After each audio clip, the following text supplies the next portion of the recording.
A very good afternoon to one and all present here.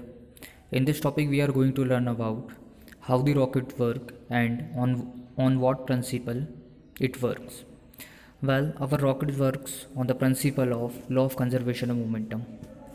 हम यहाँ पर देखने वाले हैं कि जो हमारा रॉकेट होता है वो law of conservation of momentum पे बेस है और इसी के प्रिंसिपल पे वो काम करता है। इसका मतलब यदि हम माने कि हमारा एक रॉकेट है और उसके अंदर गैस भरी हुई है, तो जितना चेंज गैस के मोमेंटम में आता है उतना ही चेंज रॉकेट के मोमेंटम में आएगा। देखिए पहला डायग्राम आपको बता रहे हैं है t=0। जब आपने समय t=0 ले रहे हैं, उस समय पे जो मास है रॉकेट का वो m0 है और जो वेलोसिटी v0 है। m0 क्या क्या चीज़ को दर्शा रहा है? ये mass of gas plus mass of rocket दोनों को बता रहा है ये। लेकिन आपका जब t=t टाइम हुआ तो इस समय पे कुछ ना कुछ गैस आपकी बर्न होगा, गैस एग्जस्ट होगी, बाहर आएगी और बाहर आने पर आपका जो मास होगा रॉकेट का वो न्यू मास m कहलाएगा।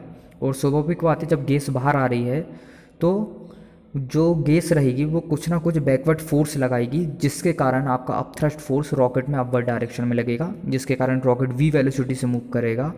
तो इस समय पे जो उसकी वेलोसिटी हो गई है रॉकेट की वो v हो गई है और मास में कितना चेंज आया? मास आपका m हो गया है। फिर कुछ समय और लेते हैं, आप कुछ समय बाद और देखते हैं गैस बाहर निकलती जा रही है।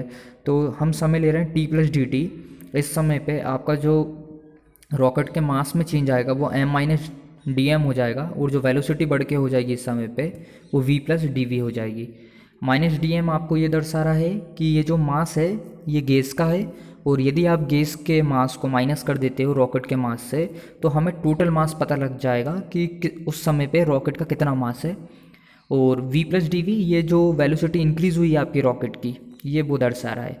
तो एक चीज़ हम ये मान सकते हैं, जितना ज़्यादा मोमेंटम से आपकी गैस बाहर निकलेगी उतना ज़्यादा मोमेंटम से आपका रॉकेट अपवर्ड डायरेक्शन में जाएगा। तो जो बैक थ्रस्ट लग रहा है गैस के द्वारा, वही बैक थ्रस्ट आपका रॉकेट को एक्सेलरेशन प्रोवाइड करेगा और उस एक्सेलरेशन के कारण आपका रॉकेट अपवर्ड डायरेक्शन में जाएगा। तो मैं इतना समझाने की कोशिश कर रहा हूँ आपको बस।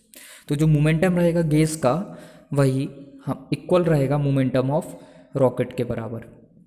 तो यहाँ पे हम मोमेंटम देखते हैं कि क्या चेंज आया हमारे रॉकेट के मोमेंटम में। तो हम t+dt टाइम पे देखते हैं, हमारा जो मास है रॉकेट का वो m-dm हो गया है और जो वेलोसिटी, देखिए फाइनल वेलोसिटी कितनी आप देख रहे हैं t+dt पे, ये v+dv है और t पे जो वेलोसिटी v है तो कितना वेलोसिटी में चेंज आया?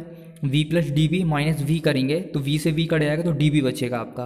तो जो चेंज आया वेलोसिटी में वो dv आया। तो मोमेंटम आपको पता है मास इंटू वेलोसिटी होता है। तो मास कितना है रॉकेट का? m-dm और वेलोसिटी dv है।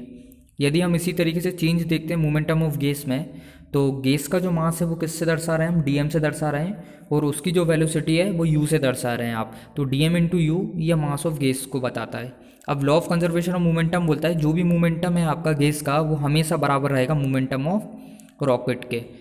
जितना मोमेंटम में आया है चेंज रॉकेट के, उतना ही गैस के मोमेंटम में चेंज आया होगा, दोनों बराबर होगा जब भी हम law of conservation of momentum apply करते हैं और इसी प्रिंसिपल पे आपका रॉकेट वर्क करता है। तो देखिए जो रॉकेट में चेंज आया है उसके मोमेंटम में वो क्या है? m-dm into D we. और आपका जो मोमेंटम में चेंज आया वो dm into you velocity of gas बता रहे हैं जो बैकवर्ड डायरेक्शन में है, और dv जो है ये वेलोसिटी ऑफ रॉकेट है जो फॉरवर्ड डायरेक्शन में है। मतलब dv अपवर्ड डायरेक्शन में जा रहा होगा रॉकेट और जो गैस है वो बैकवर्ड डायरेक्शन में आ रही होगी। दोनों का डायरेक्शन अपोजिट है, इसलिए हमारा नेगेटिव साइन हमने इंडिकेट करा है। -dm इंटू यू बता रहा है, नेगेटिव साइन वेलोसिटी को बता रहा है जो अपोजिट डायरेक्शन में है। अब मैं dv का मल्टीप्लाई कर दूंगा तो मेरा आ जाएगा m-dv -dm into D equal to -u-dm।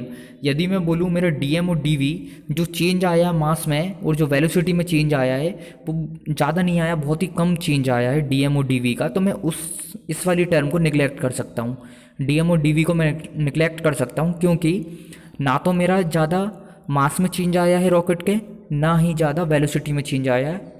तो इसको निगलेक्ट करने पे आपका, इसको ज़ीरो रखने पे आपकी कंडीशन बन जाएगी m-dv इक्वल टू -u-dm। अब यदि मैं देखूं कि रॉकेट का कितना एक्सेलरेशन हो रहा है, स्वाभाविक बात है गैस बाहर निकल रही है और जितनी वेलोसिटी से गैस बाहर निकलेगी उतनी ज़्यादा वेलोसिटी से रॉकेट अपवर्ड जाएगा। तो रॉकेट की वेलोसिटी में कुछ ना कुछ चेंज आते जा रहा है टाइम के अकॉर्डिंग। तो हम ये बोल सकते हैं rate of change of velocity हमारा एक्सेलरेशन प्रोड्यूस करता है। तो जितना भी चेंज आया है आपके वेलोसिटी में किसी एक टाइम के अकॉर्डिंग, तो उससे एक्सेलरेशन प्रोड्यूस होगा। अब वही एक्सेलरेशन को हम फाइंड करते हैं। तो यहाँ पर आपका है first equation M D V equal to minus U D M. यदि मैं इस टर्म को बोथ साइड डी टी से डिवाइड कर देता हूँ तो मेरा M D V upon D T equal to minus U D M upon D T आ जाएगा। यदि मैं m को इस तरफ ट्रांसपोज करता हूँ तो मेरा बनता है D V upon D T equal to minus U upon M D M upon D T. वो D V upon D T क्या बता रहा है, rate of change of velocity आपका एक्सेलरेशन होता है। तो ये जो एक्सेलरेशन है यहाँ पर a वो आपके बराबर रहेगा minus U upon M D M upon D T. इसका मतलब जो भी आपका एक्सेलरेशन है वो किसके डायरेक्टली प्रोपोर्शनल है, वो डायरेक्टली प्रोपोर्शनल है वेलोसिटी ऑफ गैस के। जितने ज़्यादा वेलोसिटी से गैस बाहर निकलेगी उतना ज़्यादा आपका रॉकेट का एक्सेलरेशन बनेगा। दूसरी चीज़, ये इन्वर्सली प्रोपोर्शनल है मास के, यदि जितना ज़्यादा मास रहेगा उतना कम एक्सेलरेशन रहेगा। इसलिए हम रॉकेट को हमेशा हल्की चीज़ों का बनाते हैं या फिर उसका मास हम कम रखते हैं जिसके कारण उसका एक्सेलरेशन ज़्यादा हो सके और उसके टेक ऑफ करने में ज़्यादा दिक्कतें नहीं आए।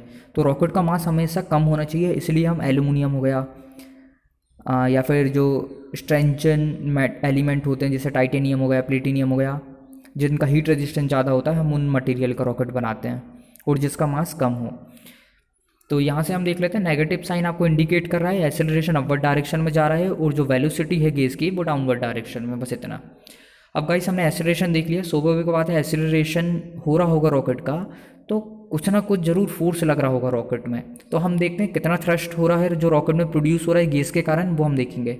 देखिए कंडीशन क्या बन रही थी, कंडीशन बन रही थी गैस आपका बाहर की तरफ निकल रही थी, मतलब बैकवर्ड डायरेक्शन में निकल रही थी। तो जितना ज़्यादा गैस नीचे की तरफ बैकवर्ड डायरेक्शन में थ्रस्ट लगाएगी, फोर्स लगाएगी, उतना ज़्यादा आपका थ्रस्ट अपवर्ड डायरेक्शन में जाएगा। न्यूटन के थर्ड लॉ के according every action has equal and opposite reaction. तो गैस आपका अर्थ की तरफ फोर्स लगा रही है तो स्वाभाविक बात है आपका जो थ्रस्ट बनेगा वो रॉकेट में अपवर्ड डायरेक्शन लगेगा और उसी अपवर्ड थ्रस्ट के कारण आपका रॉकेट अपवर्ड मोशन करेगा। तो हम वो थ्रस्ट देख लेते क्या होता है।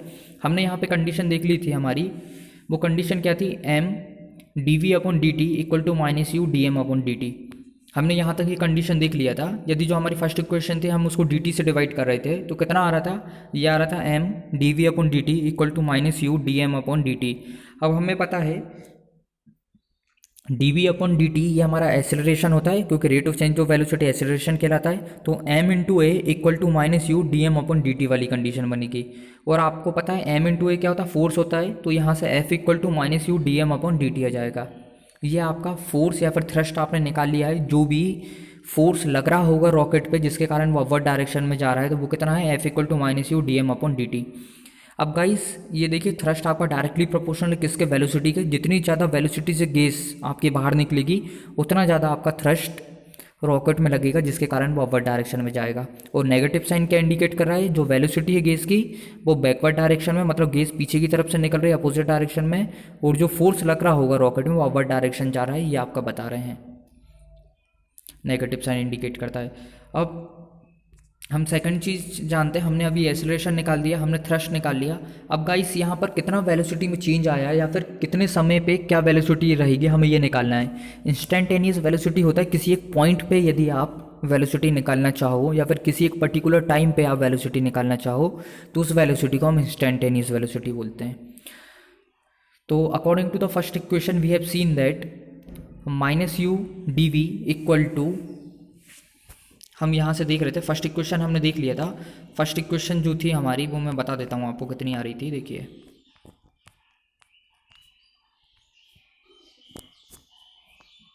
ये जो फर्स्ट इक्वेशन आ रही थी गाइस, यदि ये हमारी आ रही थी M into D V equal to minus U D M, M into D V equal to minus U D M, ये आप देख सकते हो। यदि यहाँ से आपको डी वी निकालना है तो आपको एम इक्वल किस तरफ लेके जाना पड़ेगा, तो आपका डी वी बन जाएगा D V equal to minus U upon M D M. ये आपकी इक्वेशन बन जाएगी जिससे आप वेलोसिटी फाइंड कर सकते हैं। तो ठीक है हम वेलोसिटी फाइंड करते हैं। यहाँ पे D V equal to minus U D M upon M आ गया। यदि मुझे टोटल वेलोसिटी निकालना हो तो मैं क्या करूँगा, इस इक्वेशन को इंटीग्रेशन कर दूंगा। इंटीग्रेशन पहले जो मेरी वेलोसिटी थी initial T equal to zero पे, वो वेलोसिटी थी वी इक्वल वी नॉट थी, वी नॉट थी मेरी वेलोसिटी जब टाइम मेरा टी इक्वल टू जीरो था। लेकिन जिस ही टाइम मेरा टी इक्वल टू टी हुआ कुछ ना कुछ गैस बाहर निकली जिसके कारण मेरा कुछ ना कुछ वेलोसिटी में चेंज आएगा रॉकेट के, तो वो वेलोसिटी बढ़ के कितनी होगी, वी हो गई। तो जो इंटीग्रेशन होगा मेरा वी नॉट से वी होगा इसका डी वी का इक्वल टू माइनस, यदि मैं इंटीग्रेशन करूँगा मेरा मास का, तो पहला मेरा मास कितना था, m0 था, और चेंज होकर कितना हो गया, m हो गया। तो यहाँ से इंटीग्रेशन ना आएगा, माइनस इंटीग्रेशन m0 से m u dm upon m। मेरी जो वेलोसिटी है गैस की वो कांस्टेंट है, इसलिए मैं u को बाहर ले लेता हूँ। तो कितना आ जाएगा मेरा, माइनस u बाहर आ जाएगा, और इंटीग्रेशन में m0 लोअर लिमिट और m आपकी अपर लिमिट रहेगी, dm अपॉन m आएगा। यदि मैं dv का इंटीग्रेशन करता हूँ तो मेरा v बन जाता है, और लिमिट कहाँ से जाएगी, अपर लिमिट v है और v0 मेरी लोअर लिमिट है, equal to minus u log m, upper limit m रहेगी और लोअर लिमिट m0 रहेगी। यदि मैं upper limit minus lower limit वाला फॉर्मूला लगाऊँ, अपर लिमिट और लोअर लिमिट का, ये होता है upper limit minus lower limit, इसलिए v minus V not equal to minus U log m minus log m0। दूसरी चीज़ मुझे फॉर्मूला पता है log a minus log b का, log a minus log b का फॉर्मूला होता है लॉग a अपॉन b। तो मैं लिख सकता हूँ v minus V not equal to U log m upon m0। और यदि मैं m0 को इस तरफ ट्रांसपोज करता हूँ, फर्स्ट तरफ ट्रांसपोज करूँगा m0 को, तो जो मेरा नेगेटिव साइन रहेगा वो कैंसिल हो जाएगा। तो यहाँ से जो माइनस u है वो प्लस में चेंज हो जाएगा यदि मैं लॉग m0 को पहले लिखता हूँ। तो यहाँ से मेरी इक्वेशन बनेगी v minus V not equal to U log m0 upon m। Guys सबसे पहले इनिशियल वेलोसिटी देखें, हमारा t इक्वल टू 0 टाइम पे हमारा रॉकेट रुका हुआ था, उसकी कोई भी वेलोसिटी गेन नहीं कर रहा था वो रॉकेट। तो हम v0 को 0 ले सकते हैं, ये हमारा इनिशियल वेलोसिटी हम ले रहे हैं। इनिशियल वेलोसिटी मतलब रॉकेट आपका मूव नहीं कर रहा था, एक ही जगह रुका हुआ था, तो उसकी वेलोसिटी में चेंज 0 आ रहा था। तो हम v0 0 रखते हैं, तो आपकी इक्वेशन बन जाएगी v equal to U log m0 upon m। ये आपकी गाइस एक्चुअल इंस्टेंटेनियस टाइम की वेलोसिटी रहेगी जो आप t टाइम पर निकालते हो। तो यही वेलोसिटी भी हमने निकाल लिया है। दूसरी चीज़ हमने एक्सेलरेशन भी निकाल लिया है। तीसरी चीज़ कितना थ्रस्ट लग रहा होगा रॉकेट पे, हमने वो भी फाइंड कर लिया है। तो इसके अकॉर्डिंग हम ये देख सकते हैं गाइस कि जितना भी चेंज ऑफ मोमेंटम गैस में आता है उतना ही चेंज ऑफ मोमेंटम आपके रॉकेट में आएगा। दोनों का मोमेंटम सेम रहेगा, और दोनों का मोमेंटम सेम होता है तो हमारा रॉकेट का प्रोपल्सन वर्क करता है। धन्यवाद गाइस, आशा करता हूँ आपको समझ में आया होगा।